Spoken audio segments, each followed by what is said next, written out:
तर अगदी सगळ्यांनीच याचा आदर्श घ्यावा असा हा उपक्रम आहे। तुर्तास वळत पुढच्या बातमीकडे।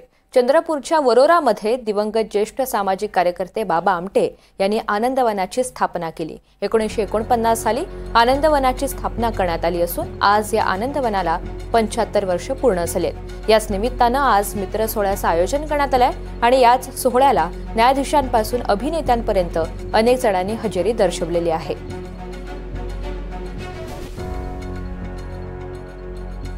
खूप वेगळं आणि खूप जुनं आहे ते। आनंदवन हे असं स्थान आहे जिथे प्रत्येकाला इथे येऊन आपलं मस्तक टेकवायचं असतं।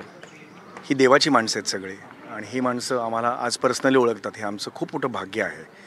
यांचं काम मी अनेक वर्ष फॉलो करतोय। आज 75 वर्ष पूर्ण झालेली आहेत आणि त्यांनी जे काम केलेलं आहे इथे आल्यावर आम्हाला कळतं की आम्ही माणूस म्हणून किती नगण्य आहोत। यांचं कार्य किती मोठं आहे। मला असं वाटतं की आमच्या क्षेत्रातल्या प्रत्येक कलाकारांनी इथे यावं आणि हे कार्य बघावं। ज्याला प्रत्येकाला वाटत असेल की मी आयुष्यभर खूप काम केलेलं आहे त्यांनी फक्त एकदा इथे यावं। माझी इथे यायची ही 4थी वेळ आहे आणि अनेक नाटकांचे प्रयोग मी इथे केलेले आहेत। म्हणजे नागपूरला जेव्हा नाटकांचे प्रयोग असायचे तेव्हा मी निर्मिती सावंत, नागपूरला प्रयोग असला की ते एक भेट विकासदादांच्या आनंदवनला व्हायचीच। म्हणजे आपण एखादा भक्त मनुष्य एखाद्या मंदिरात जातो आणि कितीही ते देऊळ लांब असलं तरी त्यांचा आशीर्वाद घेऊन येतो, तसा काहीचा प्रकार आहे।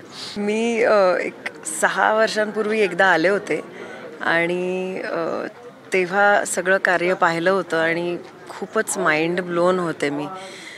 इथे खूप लहान लहान गोष्टींमध्ये इतकं पुढे आहेत ते हे दिसून येतं। म्हणजे आत्ताच त्या ताईंनी सांगितलं की व्हीलचेअर चालवणारा ब्लाइंड असतो आणि समोरचा हँडिकॅप्ट असतो, तर जे किती एकमेकांना सहाय्य करून काय म्हणजे सगळंच खूप ओव्हरवेल्मिंग आहे।